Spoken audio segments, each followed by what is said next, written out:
Fyrir það bil 3 árum var dóttir mín að skrifa afmæliskort til bróður míns og gerði hjarta á það. Svo datt vatnsdropi á það og hún skrifaði afsökunarbeiðni frekar en að bara skrifa nýtt kort. Og ég sá afsökunarbeiðnina og fannst orðin hennar svo flott að ég ákvað að nota þetta einhvern tímann seinna, vissi ekki hvað. Og svo 1 ári seinna þá var ég búinn að semja 6 ljóð eftir mikla ritstýflu. Það varaði nokkur ár, 3-4 ár. Og þau voru öll ástin og ástarsorg. Ég hefði þá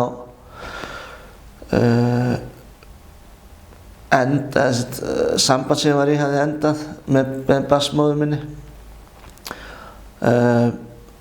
Og það var erfiðir tímar og ég samdi þannig að var búinn að semja nokkur ljóð, 6 ljóð, öllum ást og ástarsorg.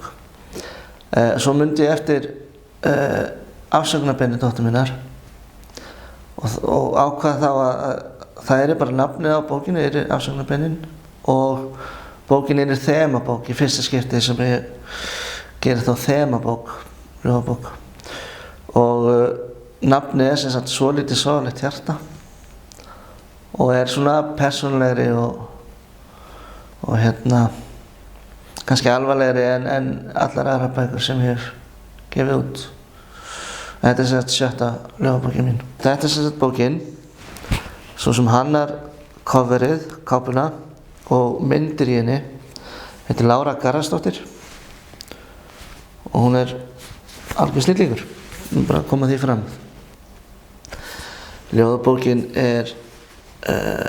ekki kaflaskipt en hún byrjar þannig að allt gengur vel í sambandi. Þetta byggt á nokkrum samböndum annars og svo kemur niðursveifla, svo löng og svo í lokin smá von. Ég ætla að lesa, að byrja á svona góða, allt í góðu. Upphafið. Hjartað tandurhreint lag sem nýkomið á rúmið, ónotað og ferskt og lyktar af Ariel Sensitive. Háaloft.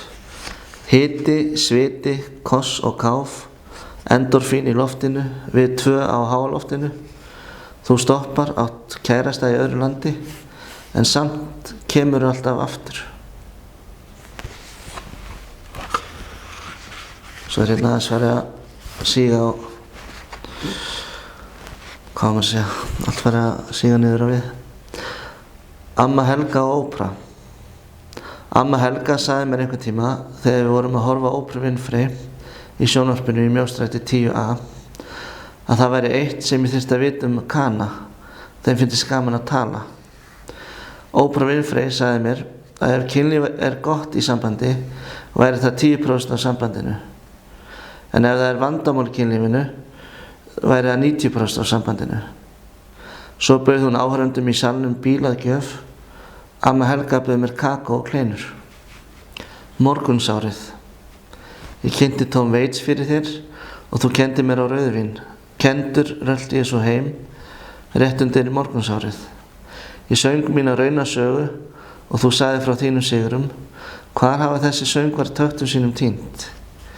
Þegar lítið var eftir mánaðar stal ég klósettpappír úr skólanum og færði þeir stoltur af viðunum og þú launaði mig með kossum. Við áttum ekki neitt nema hvort annað og það var akkurat það sem við þurftum. Nú vaknaði ég alltaf einn, nudda stírurnar úr augunum svo tárin eigi greiðari leið og reyna að setja plástur á morgunsárið. Þó sjálfsagt þurfi ég að láta sauma. Svo hérna smá í lokin. Hefði maður aðeins betri. Þú afsakar en ég með svolítið sorglegt hjarta. Ég hef ekki ennþá komið mér í að þrífa það eftir síðasta samband. Ég alveg viss að eftir ég búinn að koma því í stand aftur verði það alveg eins og nýtt. Eða þú veist, nothæft.